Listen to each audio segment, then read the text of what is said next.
माँ के आंसू। राधा बहन का इकलौता बेटा अमेरिका में रहता था।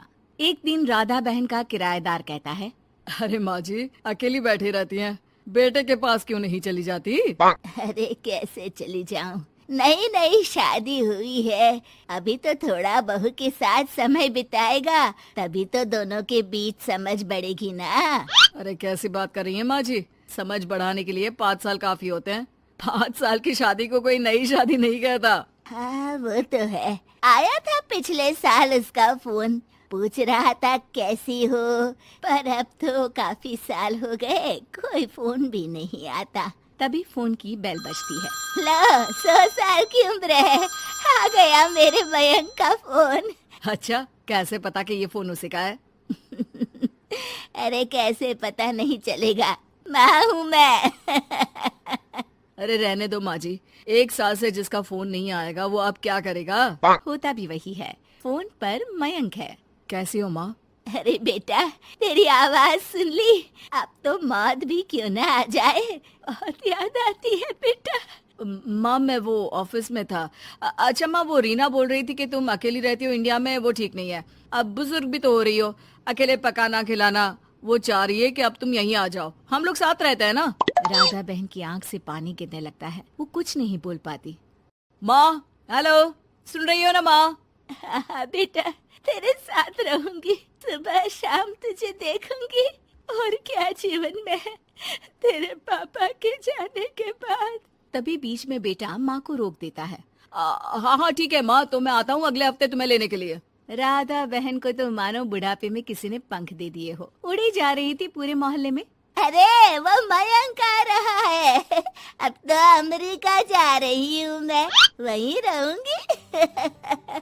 अच्छा है मौसी, आपका जीवन देखकर तो मुझे भी रोना आ जाता था। कोई बात नहीं मौसी, देर से ही सही सब अच्छा होने वाला है अब।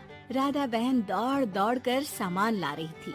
अरे इतना सामान तो 2 साल में भी कभी नहीं खरीदा जो 2 दिन में लिए जा रही हो मौसी। अरे बेटा आ रहा है ना अमेरिका से। अच्छा अच्छा, तो पकवान बनाने की तैयारी चल रही है?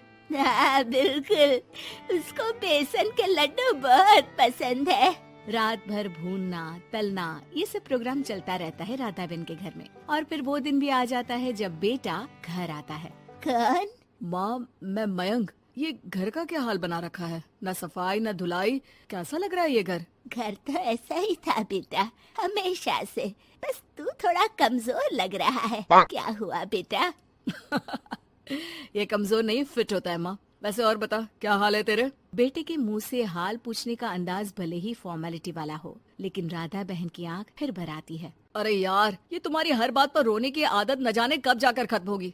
सही कहती है रीना तुम्हारे लिए। रीना बहू क्या कहती है मेरे लिए? यही के बस यही एक आदत है तुम्हारी माँ की, इमोशनल ब्लैकमेल। अरे यार, अब इसमें रोने की क्या बात है?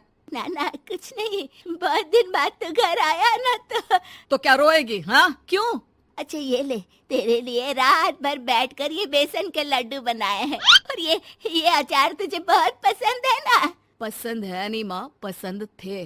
अब तो फिटनेस के लिए ये सारी फालतू चीजें मैं खाता भी नहीं हूँ। ये फालतू चीजें खाकर ही तो तू बड़ा हुआ है बेटा। अब रहने दे माँ, क्या क्या खिलाकर बड़ा किया है, मुंह मत खुलवा। कौन देशी घी में शक्कर डालकर पराठे के साथ खाता है? वो तो तुझे पसंद थे ना बेटा, तभी तो बनाती थी, नहीं बनाती थी तो रोता था तू। अरे तो रोने देती ना माँ, अब सारी समस्या उसी खाने से है शरीर में। वो तो भला हो रीना का, जो हेल्दी डाइट देकर सब मेंटेन कर रही है। राधा बहन बेटे की आने की खुशी में इतनी दीवानी थी कि उसे बेटे के बात का अंदाज और लहजा समझ में नहीं आ रहा था। अच्छा अच्छा रुक, पालक वाली दाल बना देती हूँ। रहने दे माँ, मैं होटल से ऑर्डर कर देता हूँ। इतने साल बाद होटल का खाना, माँ के खाने की याद नहीं आती थी। अरे माँ, फिर इमोशनल डायलॉग, प्लीज माँ। अच्छा सुन, बहुत कम वक्त है हम लोगों के पास, जल्दी जल्दी सारी पैकिंग कर ले। और हाँ, इस घर को बेचना होगा। कैसी बात कर रहा है? तेरे पापा और मैंने एक एक पाई जोड़कर इस मकान को बनाया था। हाँ पर तो जा रही है ना, फिर कौन मेंटेन करेगा? कैसे क्या होगा माँ, मैं तो अब इंडिया आऊंगा भी नहीं। बेटा तो सो जाता है, लेकिन माँ घर का एक एक कोना घूम घूम कर देखती है। सही बात है, क्यों मोह माया जोड़ रही हूँ मैं इस घर से? आखिर बेटे के साथ रहना ही तो होता है हर माँ बाप को। लेकिन इनकी यादें हर एक कोने में है। खैर, औने पौने दामों में घर को बेच बेटा और माँ एयरपोर्ट के लिए रवाना हो जाते हैं। माँ यहीं बैठ, मैं अभी आया। नहीं नहीं बेटा, मैं साथ रहूंगी, पहली दफा आ रही हूँ ना। अरे माँ, टिकट, बोर्डिंग, सामान, चेक इन, 10 काम है, करके आ रहा हूँ ना। ठीक है, जल्दी आ जाना, यहाँ घबराहट होती रहेगी। बेटा माँ को समझाकर चला जाता है। माँ बैठी रह जाती है लेकिन बेटा आता ही नहीं। एयरपोर्ट के लोग बताते हैं कि इस नाम का लड़का तो कब का अमेरिका की फ्लाइट लेकर उड़ चुका है। माँ किसी तरह अपने बीके हुए मकान में ही आ जाती है। मुझे कुछ दिन रहने दो, पता नहीं क्या हुआ, हो सकता है कोई मजबूरी हो बेटे की। नया मकान मालिक कहता है। अरे माँ जी, कमरा तो मैं आपको दे दूँ, पर भाड़े का क्या? पति की पेंशन भी है भैया।